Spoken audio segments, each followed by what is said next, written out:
Welcome to Fayette Footprints, a podcast about the people, places, and events that make up the culture of Fayette County, Georgia. My name is Kenny Blum. I am a long-term resident of Fayette County, a bit of an amateur podcaster, and a bit of a history nerd. And today we are going to be talking about America 250 and how it connects to Fayette County. At this time, I would like to welcome two very special guests. I have Dori Johnston, who is with the Daughters of the American Revolution, and Marc Pottieger, who is with the Sons of American Revolution. Dori, welcome to the show. Can you tell us a little bit about how you're connected to Fayette County? Yes. My family moved to Fayette County in the early 80s, and I went to Fayette County High School. I've been involved with things in Fayette County my entire adult life, and I actually just discovered in the last 3 to 4 weeks that I actually have a relative who dates back in Fayette County to 1826. Okay, that's pretty cool. That's a cool connection. I don't have that. And Marc, welcome to the show also. Can you tell us a little bit about how you're connected to Fayette County? Sure. I'm one of those corporate vagabonds. And so I got recruited by Bell South about 20 plus years ago. And I moved my family from Kansas City, and we have settled here in Fayette County. Awesome. Well, we appreciate you being along. Well, as most of you know, it is 2026, and we are coming up on the sesquicentennial, or I like to just say 250th birthday of the American independence. And the Sons of American Revolution and the Daughters of American Revolution are putting on America 250 coming up in July. So getting it started off, could you explain the broadest mission behind the America 250 initiative and what it means to the Sons and Daughters of American Revolution as they celebrate here in Fayette County? America 250 is a nationwide effort to commemorate the 250th anniversary of the founding of the United States and the signing of the Declaration of Independence. It's not just about remembering dates and battles, it's about reflecting on courage, sacrifice, and ideals that shaped our nation. For both the Sons of the American Revolution and Daughters of the American Revolution, the celebration gives us an opportunity to bring history out of the textbooks and into the community.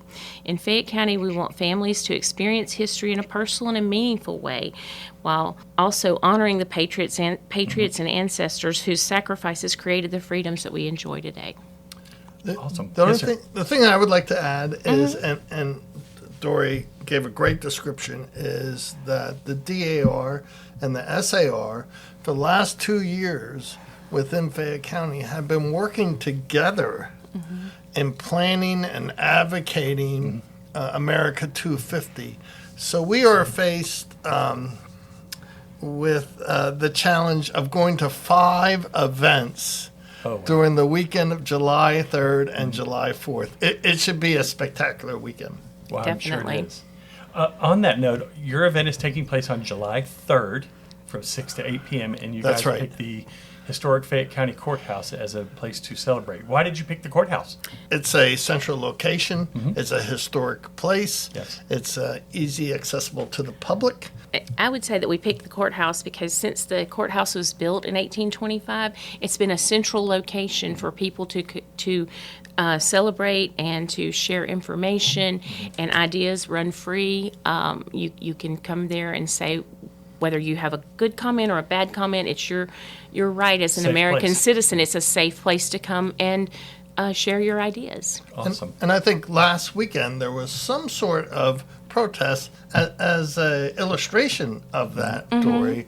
I'm not sure what it was about, but it was in the newspapers. I saw a picture. Right, and that should be the safe place for us to be able to go. Absolutely. Right. For listeners who might not be familiar with the Sons and Daughters of American Revolution organizations, what are the primary goals of your organizations today, and how do those events that you're putting on help support that? The Sons of American Revolution, the Daughters of the American Revolution are brother and sisters organizations.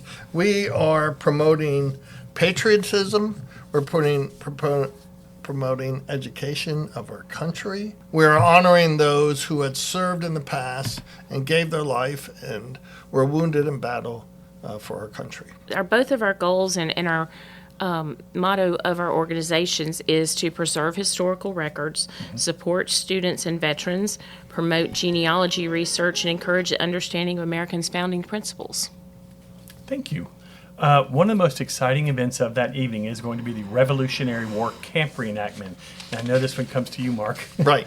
What goes into setting up an authentic camp, and what will people see, smell, and experience when they walk through it? Right. So we want to portray what it was like to be in Valley Forge, absent the cold weather, in 1777. Right. And so we're going to have canvas tents. We will have members of our society dressed up in colonial dress, and we'll be cooking over a fire, and we have various artifacts, guns, dice, playing cards, to give an education to the common public of what it was like to be a patriot serving in Valley Forge in 1777. Wow. Reenactors, I love this question. Reenactors often looked at history through the lens of daily life rather than through just major battles. So what do you think are some of the common misconceptions about the day-to-day life of a Revolutionary War soldier, and something this camp might clear up? I think one of the things that's misunderstood, the suffering the soldiers went through, the lack of pay, the lack of clothing, the lack of adequate food. Medicine was, of course, very fundamental, very primitive, and thousands died in these camps. Not even necessarily related to battle injuries. That's right. That's what life was. Just from common colds and things of that Measles, nature. The mumps, right? Things of that nature. Dysentery. On a brighter note, you also have live music scheduled for the evening. What can we expect to hear on July 3rd? Where guests can expect to have a live DJ performance by Cool Cat Productions, and they're going to play patriotic music, anthems, and American classics, and there'll be a little bit of something for everybody. So it'll be a live DJ performance that will happen while the other events are occurring as well. Okay, through the 2 hours. Throughout the 2 hours, yes. So Fayette County was not established until 1821. So that was several decades, obviously, after the Revolutionary War. How are the SAR and DAR tracing the footprints of Revolutionary War veterans, or some of those early patriots who actually ended up settling in this county? So you are correct. It was clearly founded after the Revolutionary War. But so our connection is those veterans from the Revolutionary War who moved here under land grants or Western expansion, and they lived here, and a small number actually died here. Okay. Yeah, we actually have documented that the Revolutionary War soldiers that came to Fayette County, there were 33 individuals who came from Fayette. I've got specific names and locations of where they're at, what their family history is. There's 31 that were who came to Fayette County, and then there were 7 that are actually still buried here. Oh, wow. And so we've got, you've got a Benjamin Brown, and he's buried in Peachtree City. David Hugh Dixon, he is buried what is now Clayton County, but if you remember historically, Clayton County was carved out of part of Fayette County. Right. Yep. So John Graves, he is buried near Mundy's Mill, which is again Clayton County, but it would have been Fayette County back in the day. James McElroy, he's buried off of McDonough Road. And Samuel Parsons is a native of Virginia, but he was buried in Fayette County in 1832, and it doesn't actually say where he was buried. They know he's buried here, but it's not marked well. Right. John Roughton was the next one, and he's buried in Peachtree City. And our namesake for our DAR chapter was James Waldrop, and he's buried off of Huell Road in the Bottom Cemetery. So that's our connection to the Patriots. You spoke previously about what do we need to learn from the past and understand. And one of the things we have to remember is that the records of where people live, the records of where people died, they're kind of sketchy. Right? There wasn't a normal publication. County courthouses burned down. There wasn't a single one repository that you could go to. Right. Yeah. So you were subject to what if the courthouse burned down, you didn't have any records for that period. Right. So I think that's we struggle with ascertaining facts, and history teaches us to be patient. Be patient. I like that. Yeah. But the more that we have actually started having more people curious about history, we've started having people who are actually going in and documenting these records and putting them where they can be indexed and be found. There's more records available now than there were even 5 years ago when I started doing research on this. So the availability of records seems to be coming more and more every day. So you may look now and then 3 years from now and go, oh, I should go back and check on so-and-so, and he'll be there then, and he wasn't before. This America 250 celebration will hopefully even spur more interest in that. That's right. Definitely That's energize right. that effort and get people wanting to help document it. And we obviously have the connection to the American Revolution because Fayette County is named after General Marquis de Lafayette because of those 33 who first they wanted to honor him. Isn't that correct? That's correct. That's absolutely And correct. that's the name of our chapter. Oh, there you Marquis de go. Lafayette. Oh, okay. So we both have a connection to Fayette County with our actual patriots that we're named after. So that's kind of a neat little fact about the DAR and the SAR. The event also features, and I like this one, some interactive craft tables for kids. Why do you think it's so crucial to provide a hands-on, some sort of tangible connection to history for children rather than just having them read something out of a textbook? But I have a very fond and vivid memory of 1976, and we just happened to live outside of Philadelphia. There you go. And they had a wagon train cross the country in celebration of 1976, and they ended at Valley Forge National Park. So I can remember as a kid walking with my parents and my younger brother were walking through the park past the horses and the mules, and my mother got too close to one of the mules and it kicked her in the thigh. No. That kind of ruined the celebration. But you didn't forget it. I did not forget Did it. not So forget we're it. trying to create a lasting memory to connect people to the revolution. Right. I think as far as the crafts go, once you give a child something tangible that they can hold on to and they can tie it back to a memory like Mark has, when you have something that you can hold on to or something that you participate in making, you remember that experience far better. And just like Mark said, I mean, I remember 1976 as well, and I remember making American flags out of little beads and pins.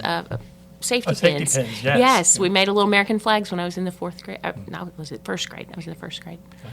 So. That's awesome. Those are good memories anyways, yeah. Without giving too much away, what kind of activities or crafts will be available to help these younger generation connect with that spirit of 76? Well, there's a colonial toy that they can work on and design and decorate themselves. And you have to think, colonial toys were kind of primitive. You Right. had corn husk dolls, you had spinning tops, you had different things of that nature. The kids had to use their imagination more. And I think today we've gotten away from using our imagination. So we're hoping to reconnect with that, give children an opportunity. Another activity that we have is the Liberty Bell. They're going to actually be able to create their own little Liberty Bell out of a clay pot and some other Oh, wow. items. So yeah, there'll be an experience where they get to participate in that. And we're going to actually have a bell that kids can ring if cool. in the living history portion. I want to make sure that we don't miss this. Dori led this effort in appealing to kids. This is our primary Thank you. focus kids, focus group. The key question is, so how do you get kids to show up at an event, right? And our answer was simple. Ice cream. Ice cream. We're planning to give away free ice cream to the first 500 people who show up. Andy's custard stand was very gracious in making a donation. Whatever it takes to get them here. That's right. Yeah, so we have things to appeal to their senses of the encampment and to their artistic side with the crafts. We've got some educational things that'll actually explain, and the children will be able to actually learn the 13 folds of an American flag. They'll actually, that's cool. Yeah, they'll learn what each fold means. They'll learn what it represents. They will leave. There are a lot of adults that are going to want to know that. I know there's a lot of things. There's a lot of things with. They'll actually get to pour pour tea into a makeshift harbor. So it's Right here at the Fayette County at Courthouse. the Fayette County Horse. So they'll leave that day with tea bags that say Boston Tea Party on it. They'll leave with Liberty Bell that actually rings. They'll have the craft table with whatever they make there. There's so many things that will be available. Oh, they'll get to sign their own copy of the Declaration of Independence. Oh, wow. Yeah. So we also plan to put all those things in a plastic bag. We bought coloring books, America 250 theme. We're going to stuff that in there. So I think Taking things home. Yeah. Right. Oh, yeah. This is totally geared to take it home and have some things to do over the summer that'll maybe keep the memory in your mind a little longer. And speaking of keeping it in your mind, because this is on July 3rd, this is like the perfect work into the July 4th weekend. What is the main message or feeling that you hope the Fayette County residents will carry with them into the 4th of July after coming to America 250 celebration on the night of July 3rd? Well, I personally hope that they leave with a renewed appreciation for the blessings and responsibilities of American citizenship. The revolution was not guaranteed to succeed. It required sacrifice and perseverance and unity from ordinary people who believed future generations deserved liberty and self-government. And I hope that going into this Independence Day weekend, our community can reflect on not just fireworks and things like that we do today, but the traditions that actually got us to where we are, the enduring values that continue to unite us as Americans.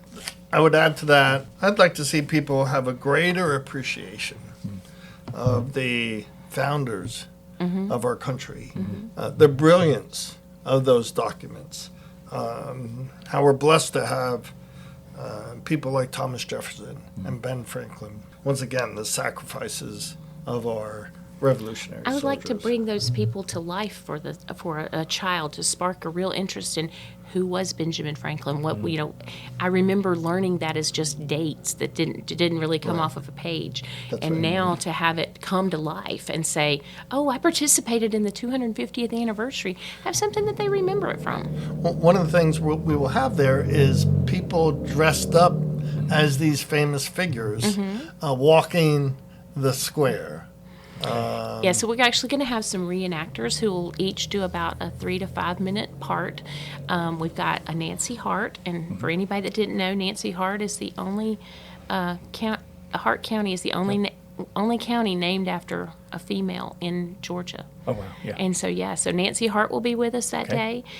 We believe the Marquis de Lafayette and James Armistead Lafayette will be with us as well to offer some different perspectives of the same event, so people realize it's not just a flat set of sequences that happened. There were people and lives that were happening every day, and people had different viewpoints of the same events. This was a contested revolution. Right. There was people certainly for the independence, but there was also people opposed to it. Some We for a look back and variety. romanticize it a little bit Right. because we know we won, but it wasn't, Right. like you said, it wasn't guaranteed. For various reasons, whether it be commercial or religious interest, some people, or just an allegiance to the crown or their position. Not everybody was On board signed with up it. on board. That's awesome, y'all. I love that we're putting this together. It's going to be so much fun. And there's so many different aspects all being jammed into that 2 hours. Well, yeah, there's a lot of information, but we hope we've conveyed it in a way that's easy to understand, and people, people can learn what they want to about the different items. They may spend more time at a table learning about the Boston Tea Party, or they may spend more time at an encampment. I'm sure there's going to be a lot of time spent at an encampment because there's lots of questions, and that's a hands-on experience that they get to have. Just a clarification, right? So there are things going at the national level. Okay. There's things going at the state level, and there's things going over in Peachtree City and Tyrone. This is our effort to celebrate America 250 on the square of Fayetteville. Yeah, we're trying to bring 250 to where it's commonplace to understand it here in where we all grew up, or where we all live now. That's right. So, if there's one thing that I kind of think is a very interesting aspect, and I don't know that a lot of people know this, the Daughters of the American Revolution actually own in Augusta, Georgia, the George Walton's home. And George Walton was one of the 3 signers of the Declaration of Independence. So the daughters actually own Meadow Garden, which was his home. It's an interactive house that you can go in. They have docents there to explain things. They do field trips for children. There's also the 3 signers monument in Augusta. If somebody wants a little day trip to learn more about the Revolution, that's a great place to pick up some additional information about it. I love doing these podcasts because I didn't know that. I learned something every time I put one of these podcasts on. That's fantastic because, I mean, we've heard Jefferson's house and George Washington's house, but I didn't know that there was something this close. And we seem to lack some of those places in Georgia, but that is one that I didn't know about. That's fascinating. Yeah, it's actually right in downtown Augusta. Wow. Yeah, so they do a beautiful Christmas program. It's all by candlelight and everything. So, I mean, there's lots of activities coming up in the future after 4th of July, just specifically for Meadow Gardens. So. Okay. I will put a link to Meadow Gardens, and if you want to find out more information, we'll have an email address down in the show notes that you can reach out to. Especially for some of our elementary kiddos, 4th grade state standards include the American Revolution. So if you've got a rising 4th grader or a child who's going into 5th grade and just study this, please make that extra effort to come out. But it's open to everybody of all ages. Yes. And then everybody, I mean, it sounds fascinating. So thanks again for coming on today. I hope that this podcast helps stem up a little bit more interest, and appreciate you you hit doing those 500 it. Yeah, people we appreciate immediately. it. Yeah. Right. Yeah, we appreciate you doing it. Thank you. Thank you for having us. All right. Once again, I will be sure to put additional notes down in the show notes that you can find. And if you have any questions, you can reach directly out to me at fayettefootprints@gmail.com. You can find a link to all of our podcasts at fayettefootprints.buzzsprout.com, where you can also leave remarks if you'd like to. And if you have any suggestions, please don't hesitate to reach out. I've got on tap for the next couple of episodes some fascinating ones on the history of Woolsey, the history of Brooks, working on one about the history of our mills here in Fayette County, and hopefully getting one about the history of some of the cinemas around. And that wraps up this episode of Fayette Footprints. Thank you for listening, and we'll see you next month.